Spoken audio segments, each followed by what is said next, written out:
Hi, everybody. Welcome back to our weekly Facebook Live Fertility Q&A with Dr. Ellen Wood. And we're here on Instagram and Facebook tonight. So please type your questions and comments below, and we'll be sure to answer them.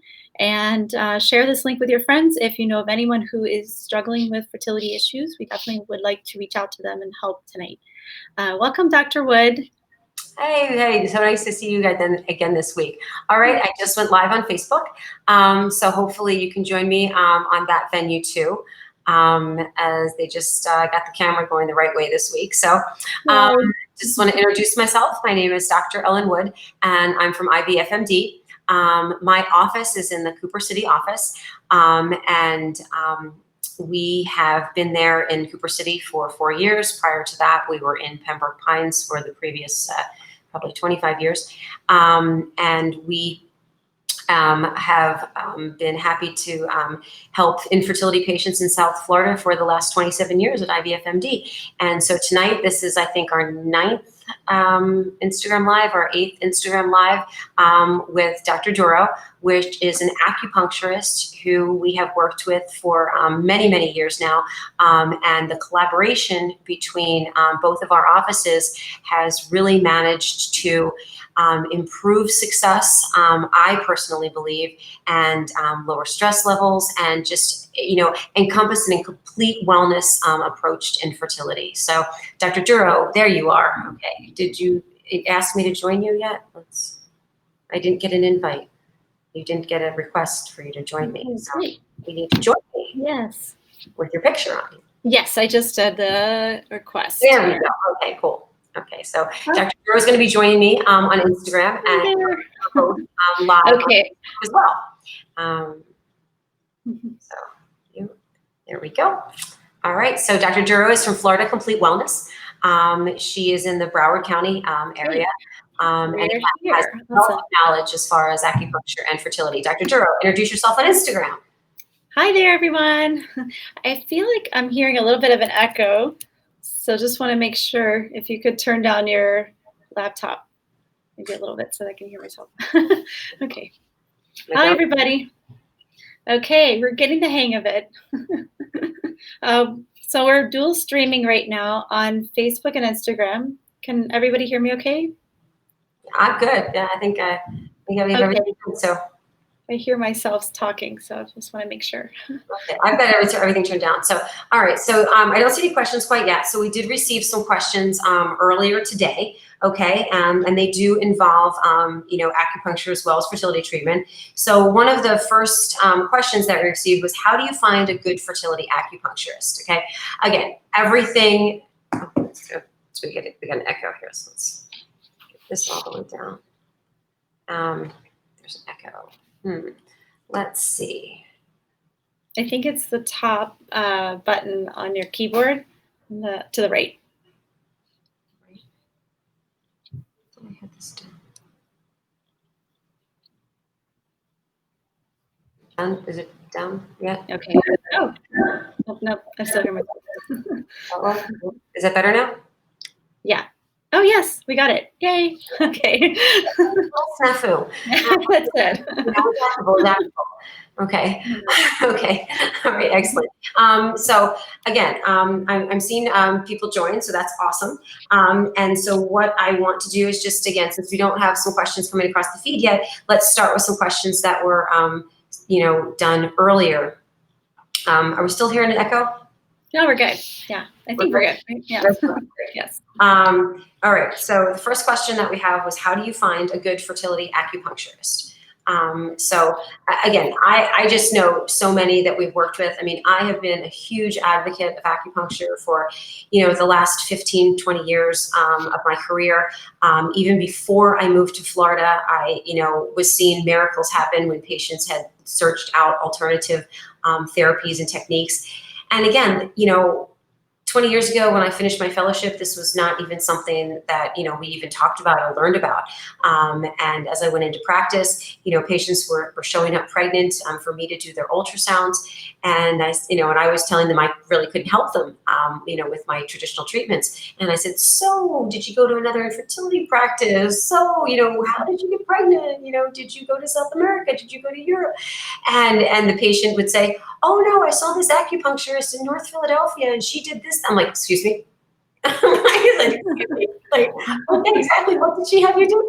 And patients had a great healthy pregnancy. So it's kind of like, there's something to this, and it kind of evolved. The whole theory of combining Eastern and Western medicine, combining traditional treatments with complete body wellness. It kind of evolved, and as I moved to Florida, we started to work with one acupuncturist and another, and then we started to work with people in Coral Springs and in Southwest Ranches and Miami, and I've developed a very large network of acupuncturists that have really helped our patients just tremendously. And Dr. Duro has been someone who has just hundreds of pregnancies attributed, and I think I do, pretty good infertility work, but we'll have real patients who just like, yeah, you were good, but she was better. Oh no. So it's really something that I've embraced. So how would you say you market yourself to patients, and how do you make yourself stand out, as far as, we can do fertility, you can do fertility acupuncture, but you can also do back pain and things like that. But I think there are some experts in what you do. Right. Yes, I would recommend going to aborum.org. That is actually our certifying body. So I took the exam in 2008. It was the very first exam given for acupuncturists who specialized in reproductive oriental medicine. So that is A is an apple, B is in boy, ORM like Mary.org. And if you type that in, you'll actually, you can search for your area. And we actually have fellows in all over the world, actually. So now it's 12 years later. So definitely that's a good resource. And everyone who is on that list has taken a board, and the board exam is in Eastern and Western knowledge, so that they know how to communicate with your doctor. And also they definitely treat, the majority of the patients are either pregnant or trying to get pregnant. So that's important to look for that. Yeah, no, that's great. Yeah, because we have a wealth of fertility specialists the acupuncturists that specialize in fertility in the area, and everybody has their own kind of demographic, which is nice. Because the interesting thing I find about acupuncture is that they had done a study in Seattle years ago, and they were looking at the benefit of it, and the patient, it was supposed to decrease stress levels. It was supposed to help them prior to the transfer. Well, apparently one of the only acupuncturists in Seattle was 30 minutes from the clinic where the patient had to have their acupuncture done in, bumper to bumper traffic. And by the time the patient made it to their transfer, they were more stressed by doing their acupuncture, and then having to drive to the transfer. I mean, we have the benefit that, many of the acupuncturists that we work with, so graciously, will actually come to our office and provide the acupuncture services, just before we transfer an embryo, which is just ridiculously helpful, as opposed to having to battle South Florida traffic and get your acupuncture done, 10 miles away and then drive to see us. By that time, forget it, the benefits are gone. But we actually discourage that, because some people call and say, can I come after the transfer? Like, no, you need to rest. So that's really one of the most wonderful things that we have with many of the acupuncture specialists that we work with, is that they really they come to the patient, especially at the time of the transfer, are so critical to try to decrease that stress, increase that blood flow. So which is wonderful. But that resource that you mentioned, that's a great place for patients to look for an acupuncturist. I see a question that came across, so I just want to address it. Since it's come across, and it's a patient talking about the tubes are closed, and there are many ways in which they can harm the success of IVF. So the tubes can be blocked, at different areas. So if the tubes are blocked when they come right off of the uterus, there's usually no harm if they've been blocked surgically. And the tubes have been blocked. Let me just show. I was looking for a picture here. But if the tubes have been blocked right here, and they're blocked when they come off of the uterus, then it doesn't harm the uterine environment. However, if the tube is blocked out here, so this tube right here is blocked, and there's fluid in the tube, this fluid can actually leak back into the uterus. And if the blockage is at the end of the tube, then it can be harmful to the inside of the uterus. So there's different areas that the tubes are closed in. Either they're blocked where it comes off, or they're blocked at the end. So if it's blocked where it comes off of the uterus, there's not much to worry about there. However, if the tube is blocked at the end and the end of the tube is filled with fluid, that fluid can potentially be toxic and affect implantation. So hopefully that helped with that question. I have a good story about tubal blockage. Oh, sure. Okay, really quick. So when I first started working actually with IVF patients, we had a patient who had one tube on the left side and one ovary on the right. And she ovulated every month out of that one little ovary, and she had gotten pregnant 4 times naturally. And the little tube, I guess, would grab the egg on the other side, and but her problem was that she couldn't stay pregnant.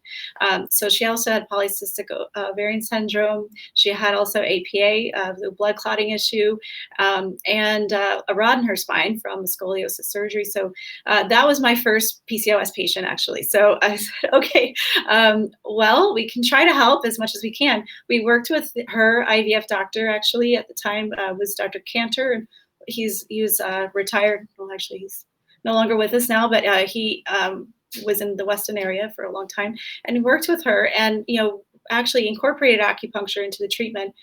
Began to do herbal treatment. Once she got pregnant, she actually went to her doctor, and he worked with her and did heparin at the time. I don't think you guys even use that anymore, or like low, blood thinner. Well, and she had a healthy pregnancy. Yeah, I mean, she actually had fibroids as well. So it's like every single thing under the sun. But just working together like that, I think, is so great. And she actually had a really nice pregnancy. She had a little girl, and I mean, that was, to me, I said, okay, if she could get pregnant, everyone can get pregnant. I mean, like almost anyone can get pregnant, because she would. She had everything known to man that would against her. I know it is amazing sometimes. If it's meant to be, it's meant to be. But again, I'm a fertility surgeon, and so when I go in and I do a surgery on a patient, my whole goal, if I can fix a tube, save a tube, restore normal anatomy, and just put everything back to normal, that is going to just in general improve success. I mean, I can't change hormones by surgery. I can't change certain things. And that's one of the tools that, we forget a lot, is that that's available. But I just got a cool question. This is one of my kind of passions here. What is Zymot, and is that something you do? Okay. I want to know about that too. Oh, Zymot. I think it's just so conceptually, when we're talking about sperm, okay, think about it. We have one egg. Okay, just in general. And then what we have is the average sperm count is going to be 39 million sperm. So this is what we're up against. One egg, 39 million sperm. Well, how do you pick which of your 39 million sperm, okay, is the one that my embryologists are going to inject into your egg? Like, is it a beauty contest? Really, it is. So whichever sperm has a normal head, neck, or tail. However, you can have a lot of pretty people in front of you, okay, whether they're sperm or people, and some of them are physically a little bit superior than others. And so, whoever wins the race, that's the guy that's going to make it into the egg. Okay, so that's what Zymot does. Okay, Zymot kind of makes it a race. And so we take the sperm, and it's a little chip, and we put the sperm into one side of the chip.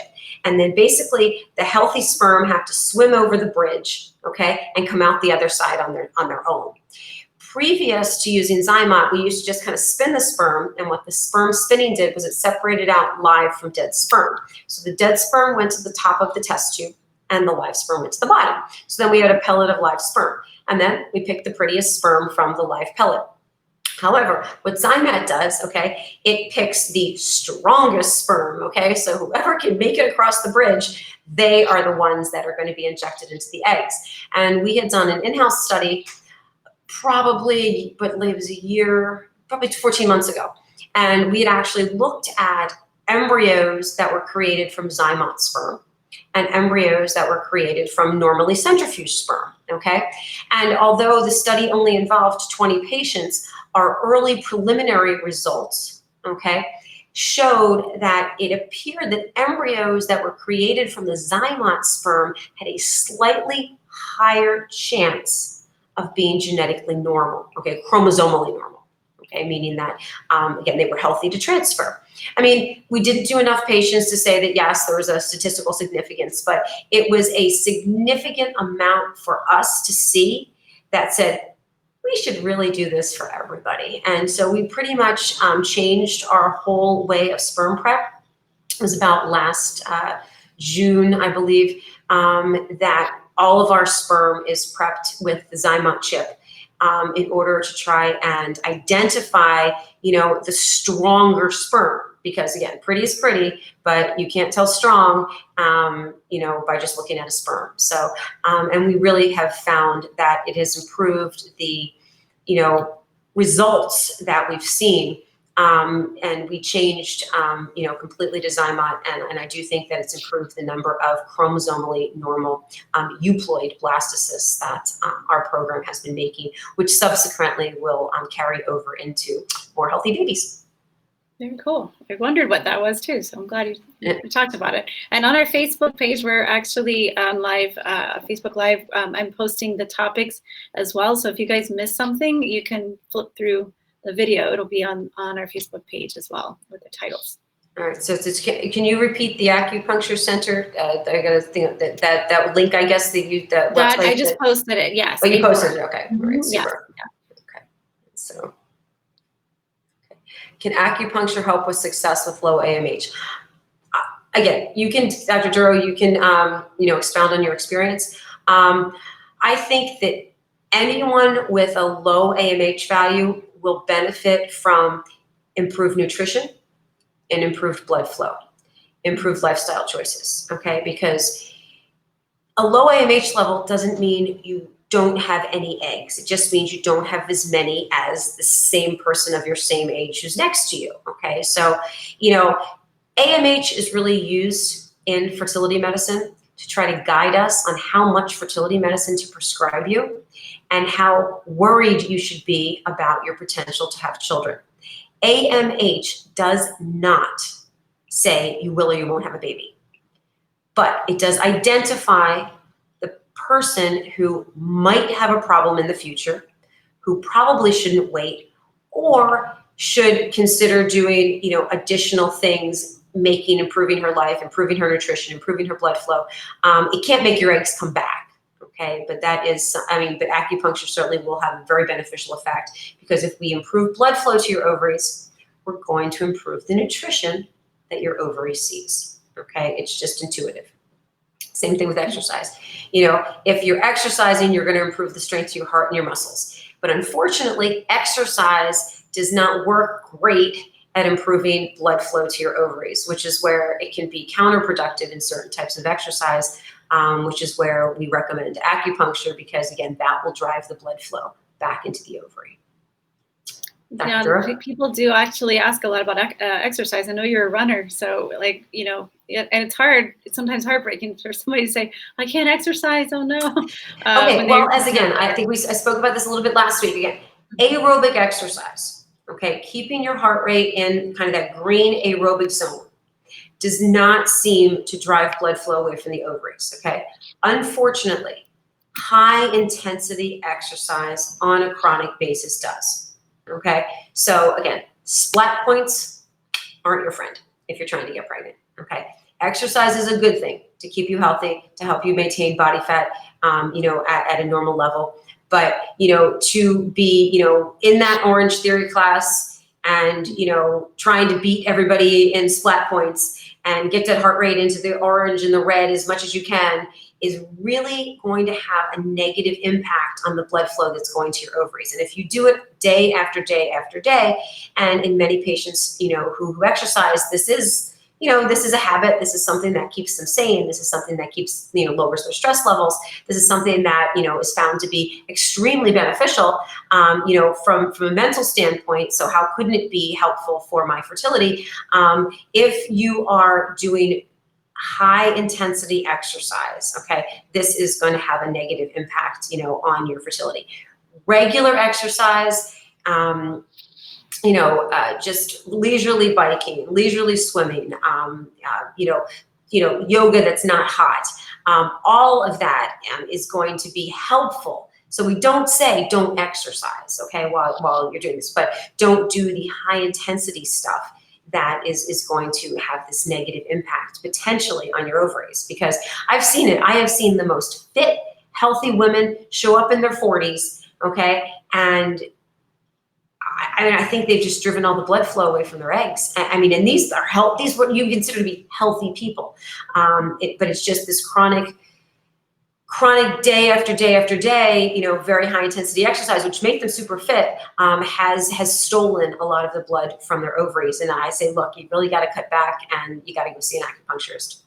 And I think the same with dieting too. Like extreme diets are not recommended either, he said. Correct. So, but definitely it's just short term as far as the exercise. Then you can start again.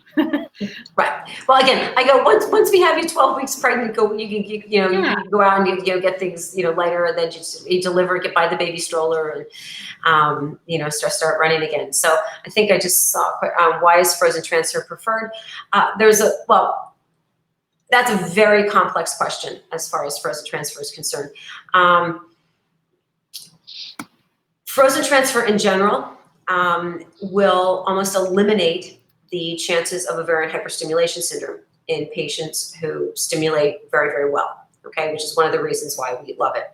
So if the patient doesn't get, if the patient does not get a fresh transfer and will not get pregnant in that stimulation, then if we transfer her frozen, we'll eliminate her risk of ovarian hyperstimulation syndrome, which is really a condition that nobody wants to have. So that's one of the main reasons, okay, why we like frozen embryo transfer. However, if the hormone levels are too high, if the estrogen is too high or the progesterone is too high, it has been associated with poor implantation. So if we can put you back in a frozen transfer cycle where your estrogen is at a normal level and your progesterone is at a normal level, it's going to improve implantation. If your hormone levels are too high, potentially the uterus will reject the embryo we put in, okay, and cause a dysynchronous environment. So for those two reasons is one of the main reasons why we've gone to mainly frozen embryo transfer. However, there still is a place for fresh transfer. So if I have a patient whose estrogen levels are only going to get to 600, 700, maybe 1,000, they're not going to be, they're not going to hyperstimulate, and they're only going to get 3 eggs with 2 fertilizations with 1 embryo. Again, there's not a huge amount of literature that say you are going to do better if you freeze. Now, if you want your embryo biopsied, okay, we have to freeze. So that's the other thing about freezing, is that we can't test an embryo, we have to test it, we have to freeze it. But we have to weigh a lot of things before we recommend that. So if you've had prior miscarriages and you only have 1 embryo, okay, let's freeze, because I don't want you to have another miscarriage. Let's test the one. If the one is healthy, we'll put it back. But if you don't have a history of miscarriage, that embryo, we don't have to wait another 2 months to put it back in. If that's all you've got, put it back in and pray. I mean, this is the way IVF has been done for the last 42 years, mainly. I mean, we got eggs, we got sperm, we made embryos, we grew them in our laboratory at first 2 days, then 3 days, and now 5 days, and 6 days, and sometimes 7 days, which is amazing that we can do. But if you only have 1, the selection process is not really there. So sometimes, the whole blastocyst concept came about of, we had 8 embryos that were 8 cells. Well, who goes back? We don't know. All right, well, let's keep growing them. So we go from 8 embryos on day 3 to now 5 embryos on day 5. Well, which one's prettier? Which one goes back? And so the prettier went back. But we know from the biopsy reports that sometimes pretty is not always healthy, is not always normal chromosomally. So that's where the biopsy comes in. But to biopsy, you have to freeze. So, if there is only 1 embryo available for transfer and the patient doesn't have a history of miscarriage, I am really of the philosophy, we put it back and pray. It's extra time for a frozen transfer. I mean, if the hormone levels are conducive to a uterus that should be receptive.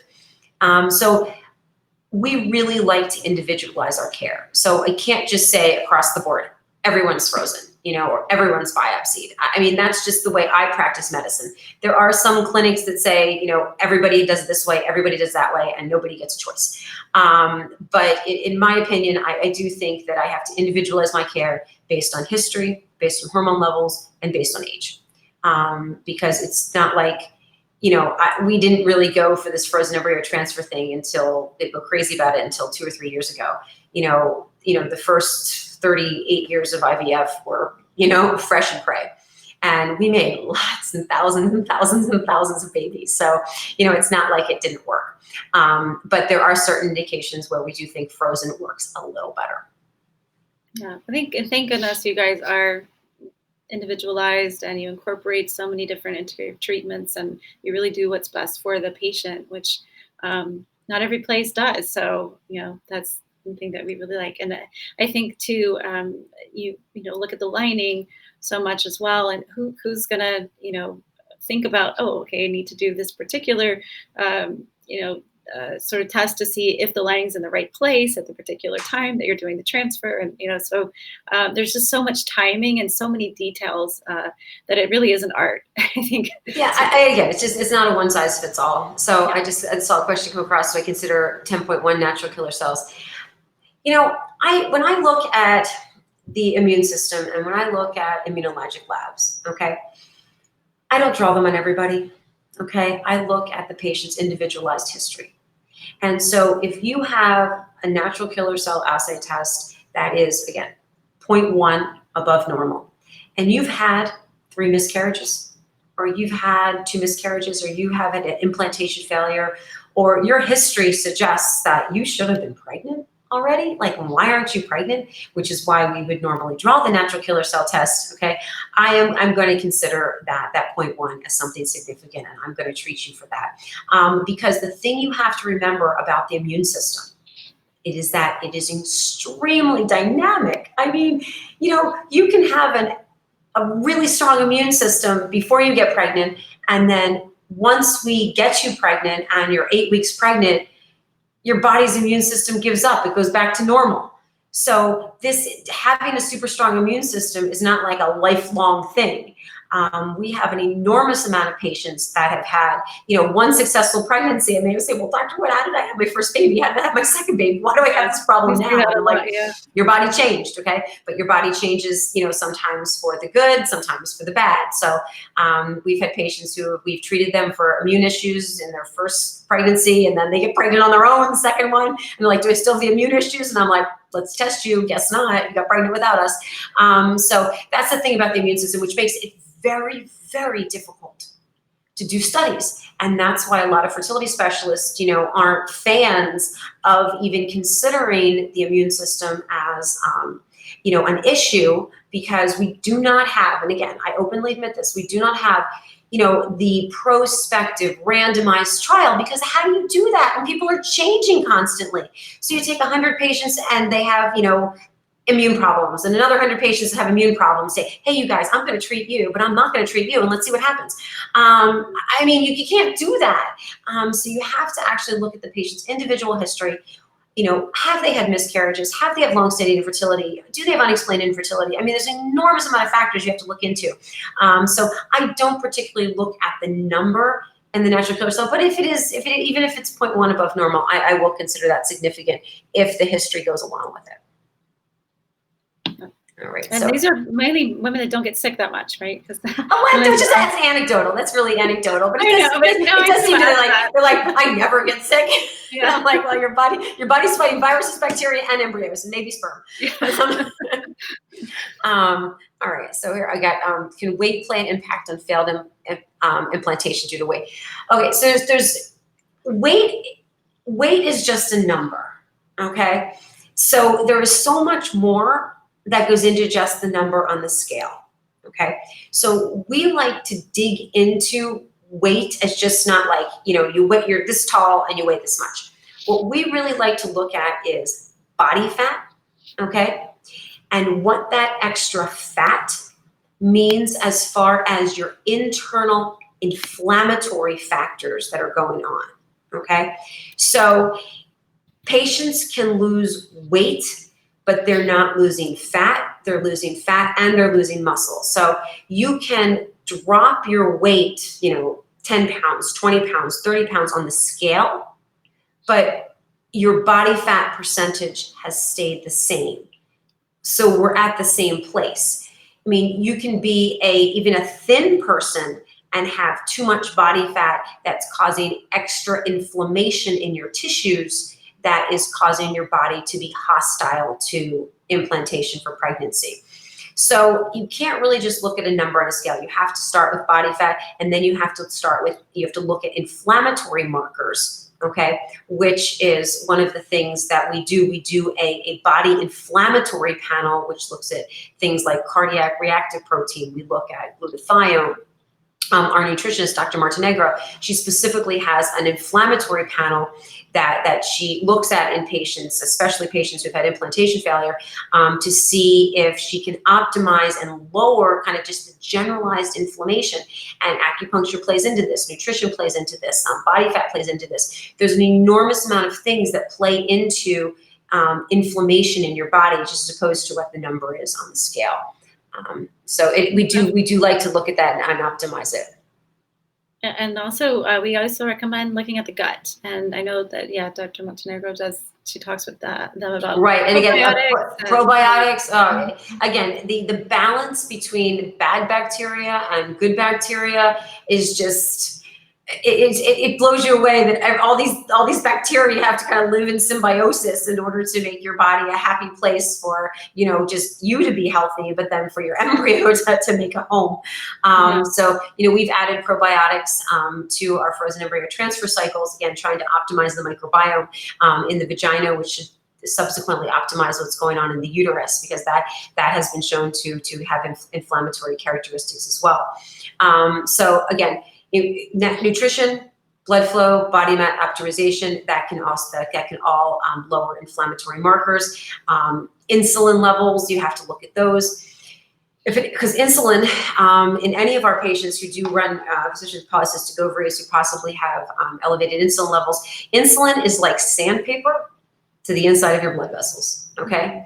And so think about sandpaper, how much inflammation that can cause if someone's scratching inside your body, day in and day out. So insulin levels, so we use drugs like metformin to try to lower insulin. Lowering insulin should lower inflammation. I mean, it's a very, very, very complex, algorithm as far as maximizing, your body to be healthy and to lowering those inflammatory markers.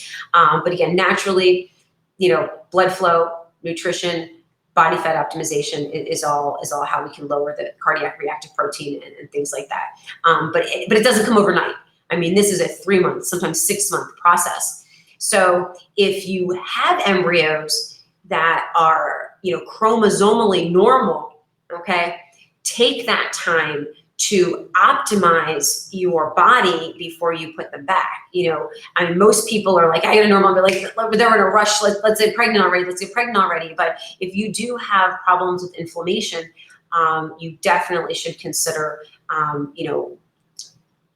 adding, different nutritional things, acupuncture, exercise. I mean, there's a whole program that we have. Sleep.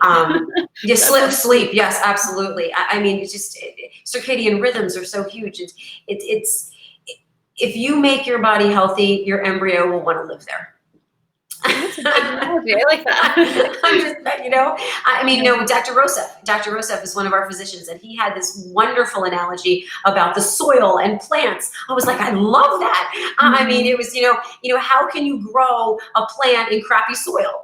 I didn't want to steal it from him, but so I gave him credit. But it really was a cool analogy. I mean, I love that. If you don't have good nutritious soil, when you plant something, it's going to wither and die. And it's really an excellent analogy. And thank you, Scott.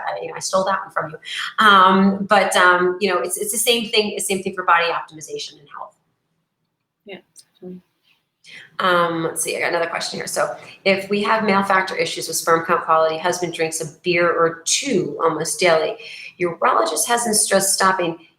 Yes, alcohol consumption in the face of abnormalities on a semen analysis, absolutely could have an effect. So if there are abnormalities on the sperm, I definitely would cut down alcohol consumption. I would eliminate smoking. I would eliminate any marijuana use.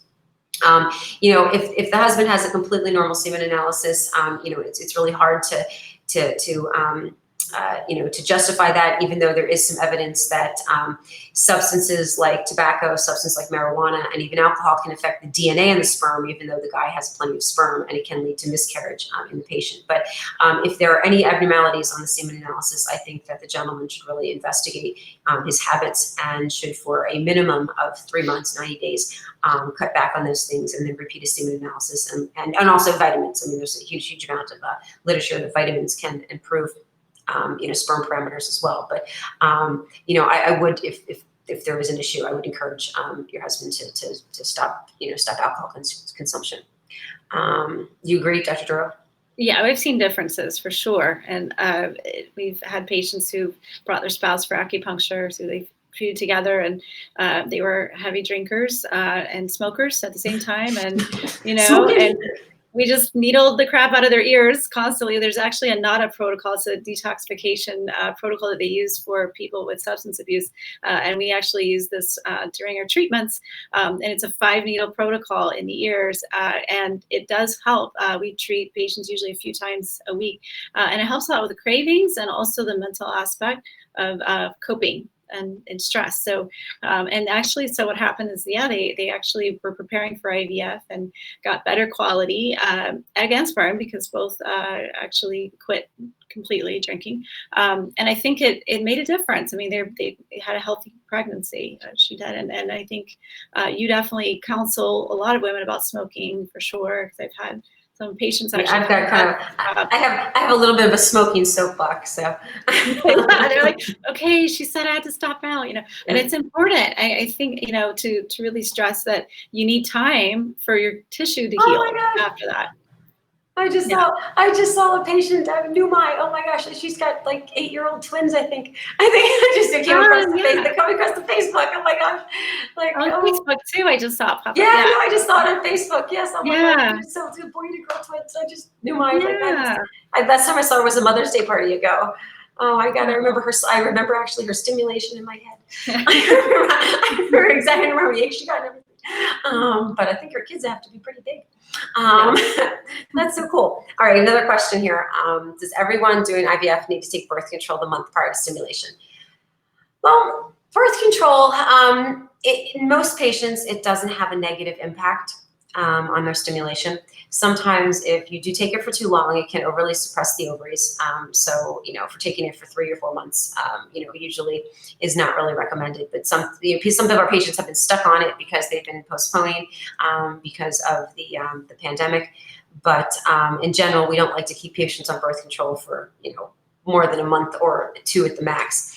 And we use it really in order to give you a timeline, to give our lab a timeline, and to give everybody an idea of when everything's going to happen. Because we can just, move your cycle this way or that way a little bit so that we can get you started and say, hey, you're going to start your medicine here. You're going to be in the office on this day, this day, this day, this day. We think your retrieval will happen here. This is when you're going to have to take off of work. This is when your husband's going to have to take off work. And it's basically, it helps people run their lives. If we started all stimulations just without the birth control, it does become pretty chaotic as far as, the flow through the laboratory, and some of our patients, they have shift work and they have to schedule, 1 month, 2 months, 3 months in advance, when they're going to take off. And because of that, the birth control pill helps us, but there's no magic to birth control. I mean, people don't have to take birth control. However, it just makes scheduling easier, and it makes lives for the doctors, because again, we want to do your retrieval.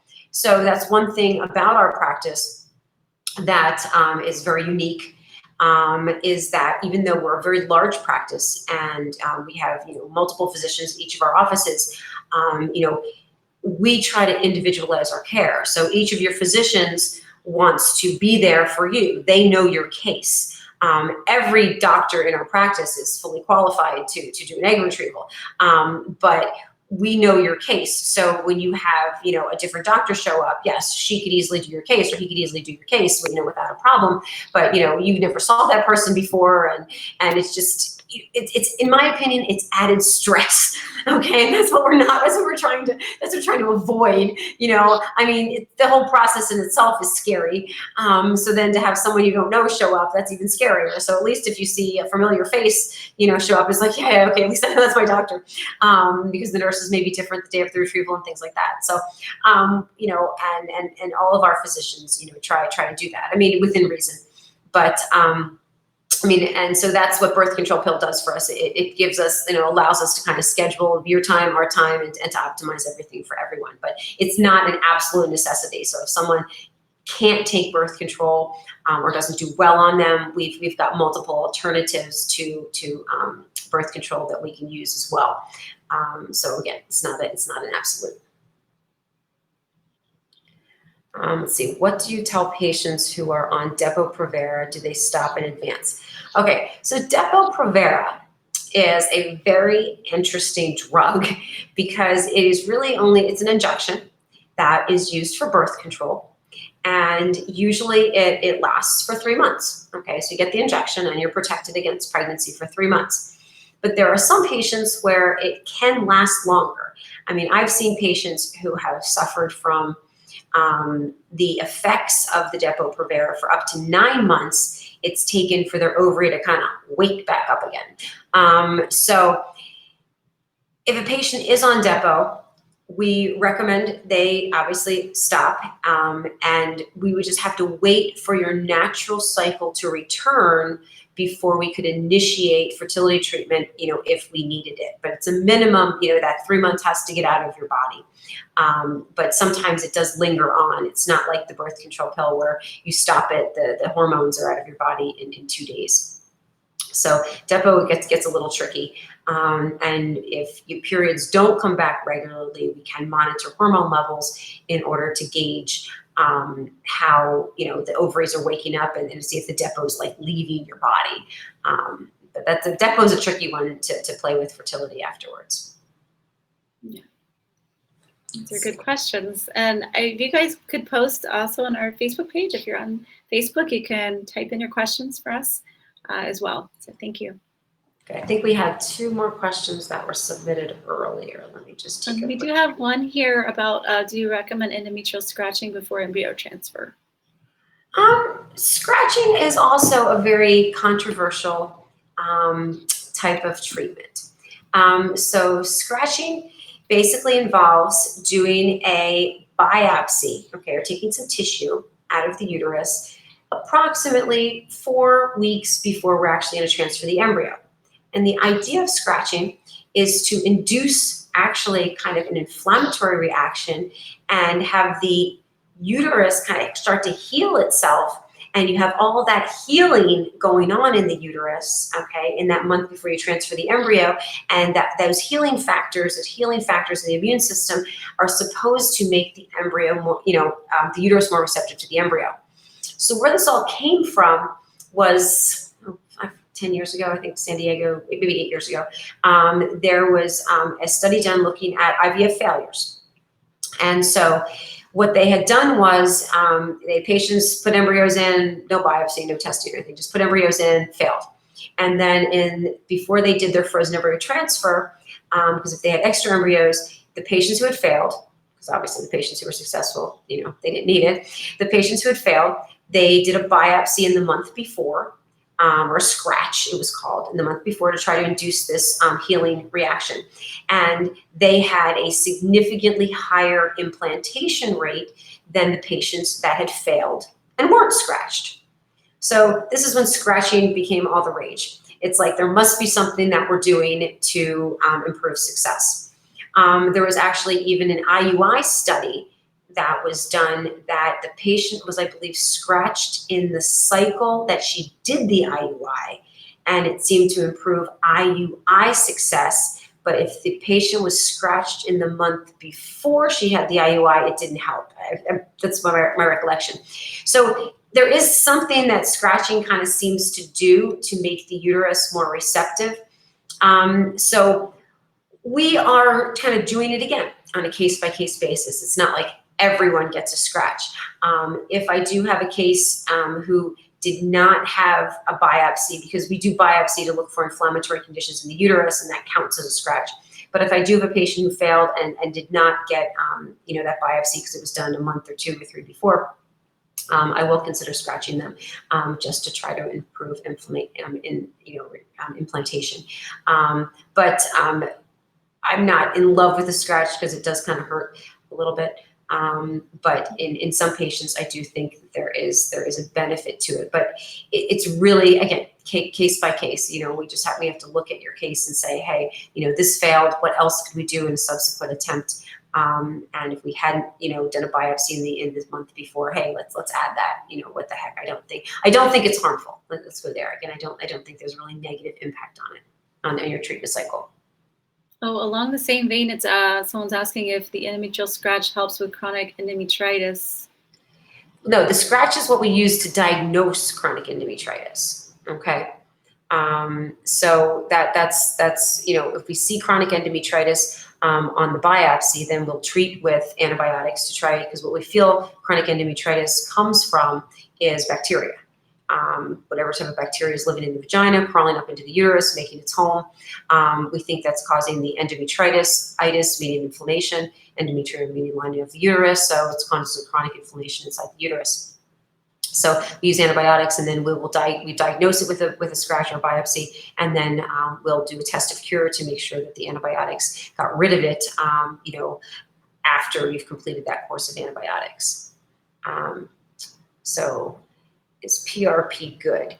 PRP is I skipped over Did you someone. skip over that one? I saw the PRP one. So Yeah. it says recommend endometrial scratching, but the PRP was the next one. It says PRP good. PRP is an interesting substance. We have used it. And the idea of PRP is to try and improve the thickness of the lining of the uterus. I personally have not used it. I know our physicians in Miami have. We have varied success with it. Theoretically, it does seem to help in theory in patients who have a thin lining. I don't think that PRP is the answer for age-related infertility issues, but the idea of PRP is to give the uterus some more growth food to thicken the lining up, and that's you use your own blood cells to try and improve the fluffiness of the uterus. So it's controversial. There's some weak data. If you've tried everything else, our physicians have tried it, but we haven't overwhelmingly endorsed it. But I do think there is kind of a role for it in a special patient. Meant to say, do you recommend PRP? Have you seen success? Is it worth doing? I really haven't seen success with PRP and low ovarian reserve. PRP is really something that we reserve for patients with thin endometrial linings to try and thicken it up. That's really where we have felt its utility would be. Besides the struggle with fertility, now I'm gaining weight like crazy. I'm on the Mediterranean diet and 2 IUIs and 1 IVF cycle going for the second next month. How do you? All right. So again, so what you have to do as far as weight loss is concerned is, we have, I don't know whether you've seen them or you're even with our practice, but the first step as far as, weight is concerned is mainly look at body fat. Okay. So get a body fat analysis done, look at your fat to muscle ratio. And then your goal is going to be to try and reduce body fat with a combination of diet and exercise. Again, it's a tough combination. A lot of times when we go over these things with patients, they are doing things that they think are helpful and they're not. It's not, anybody's fault, but I've talked to patients, throughout the day. And when we talked about weight, and they look at me and I said, we should be doing that. Really? I'm like, yeah, that's completely counterproductive. So we have Dr. Karstep, who is in our Cooper City office, and Dr. Montenegro, who is in our Miami office and our Boca office. And when we're looking at issues with weight, we're just, again, not just looking at the scale. We are considering all factors. So if you're having difficulties with weight, now fertility treatments, unfortunately, do have a tendency to retain water weight, which makes the scale look bad. But you have to focus on the muscle and the fat. So I think optimizing weight prior to doing any type of fertility treatment, or at least getting back to where you feel you're comfortable before you resume another treatment is extremely, extremely important.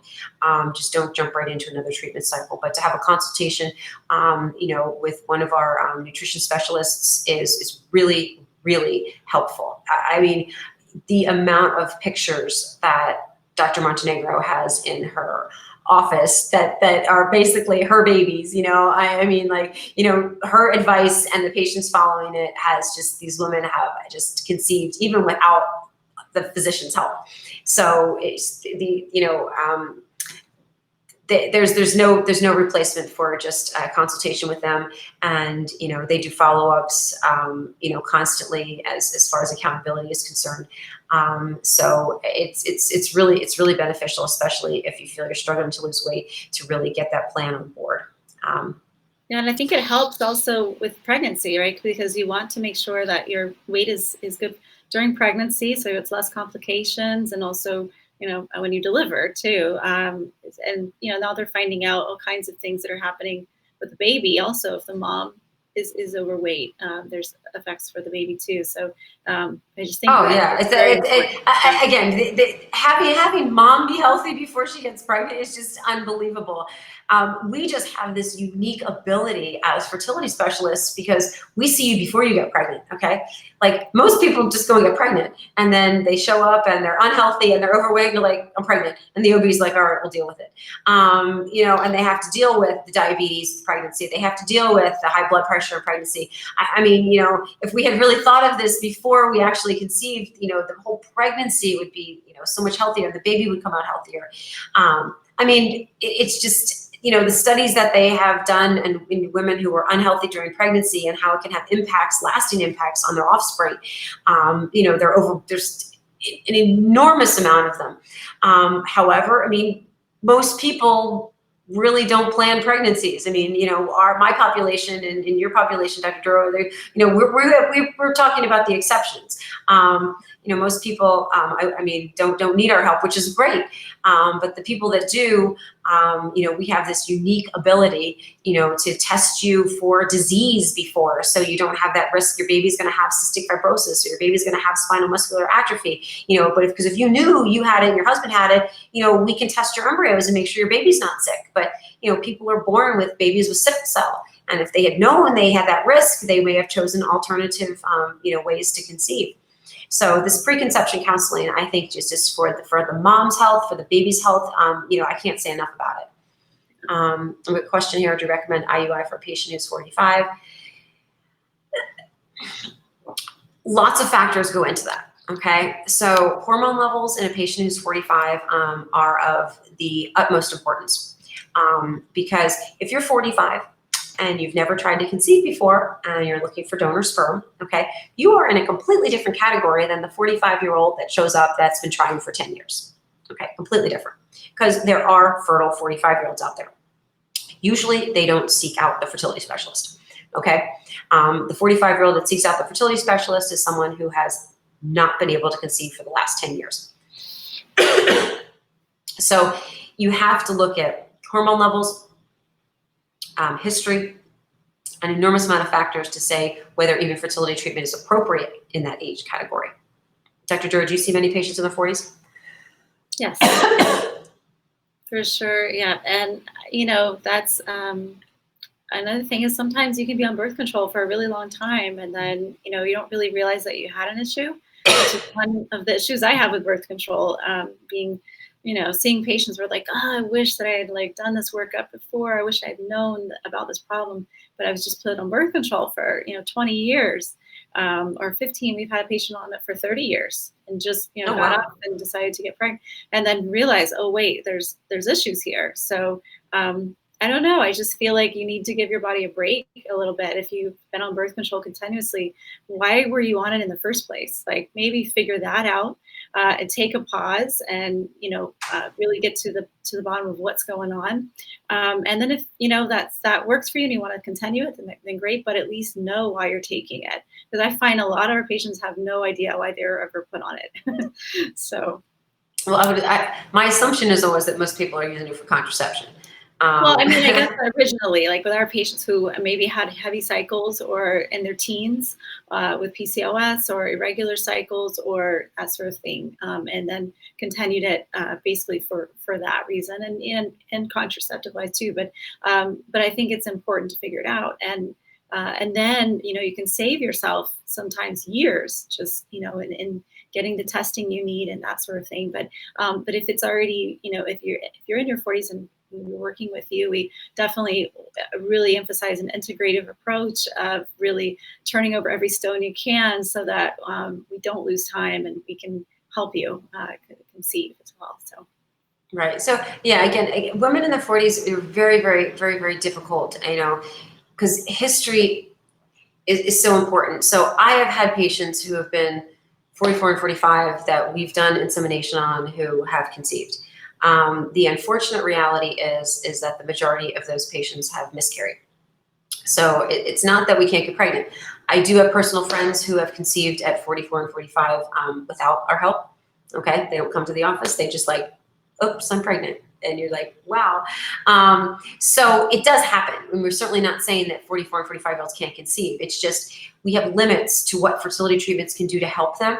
Now, if the 45-year-old has never been exposed to sperm before and she's got decent hormone levels, there's a chance she's going to get pregnant, even though her miscarriage rate is still quite high. I mean, we're talking 75, 80%. But that means 20% of 45-year-olds can have babies.